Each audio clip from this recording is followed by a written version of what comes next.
Olha só, Barroso diz em carta que tarifa de Trump se baseia em compreensão imprecisa dos fatos.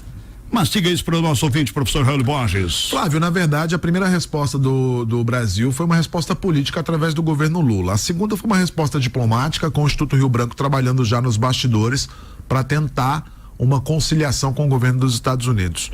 E ontem, o Luiz Roberto Barroso, que é o atual presidente do Supremo Tribunal Federal, divulgou uma carta onde ele tenta justificar, onde ele tenta trazer uma narrativa dos fatos que levaram às condenações e que levaram ao processo do fim do mundo, como a gente costuma chamar esse processo que é movido contra o ex-presidente Jair Messias Bolsonaro.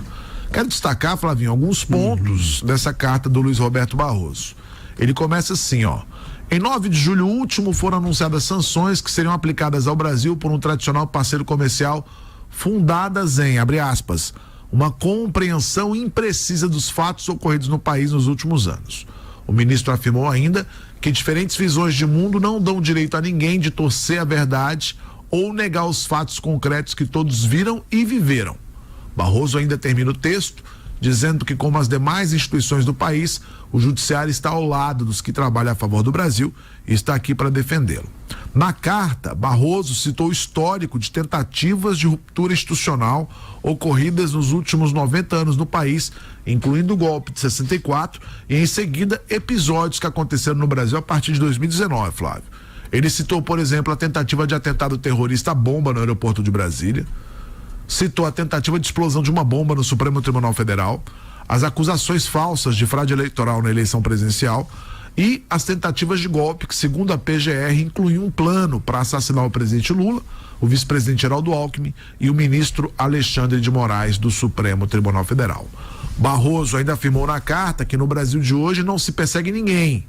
Realiza-se a justiça com base em provas, respeitando o contraditório e dando amplo direito de defesa aos acusados. E ainda termina assim: se houver provas, os culpados serão responsabilizados. Se não houver, serão absolvidos. Assim funciona o Estado democrático de direito. Barroso ainda negou na carta que exista censura no Brasil, outro argumento que foi usado por Trump ao anunciar a taxa de 50%. Ele diz, entre outras decisões, declarou inconstitucionais a lei de imprensa editada no regime militar, as normas eleitorais que restringiam o humor e as críticas a agentes políticos durante as eleições, bem como as que proibiu a divulgação de biografias não autorizadas. Mais recentemente, assegurou inclusive uma medida que protege jornalistas contra tentativas de assédio. O presidente do Supremo Tribunal Federal também tratou na carta do julgamento sobre a responsabilidade das redes sociais. Quer dizer, Flávio, é uma resposta institucional, né? Sim. Quero explicar que, nesse momento, a intenção do Barroso é tentar propagar ao mundo que os processos judiciais do Brasil, eles seguem dentro de um rigor jurídico. A partir da carta, ele tenta levar essa compreensão para o mundo.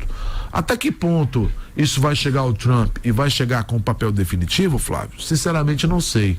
Não sei se o Trump está muito preocupado com o que vem daqui nesse sentido, né? A retórica já está construída e, segundo o próprio Bolsonaro, as tarifas só vão reduzir, olha isso, gente, se o Brasil aprovar a anistia, né? Então é quase uma chantagem mesmo. As taxas só caem quando o Brasil aprovar a anistia restrita para todos, inclusive para ele, Bolsonaro, para a família dele, Bolsonaro. Então essa questão de momento é isso que está pegando. Agora, tem muita gente acreditando, Flávio, e eu posso te dizer isso porque conversei com muita gente de vários setores e de vários setores da política, inclusive, que na verdade o grande pano de fundo realmente dessa questão toda é a questão comercial, né?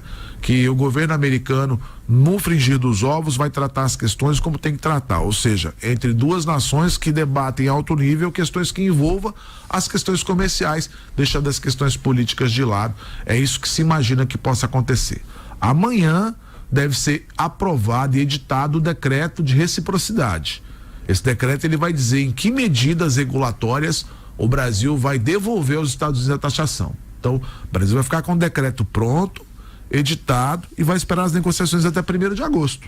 Se até 1º de agosto as coisas voltarem aos ânimos normais, segue o jogo. Agora, se não voltar, o decreto vai estar pronto para ser editado e publicado.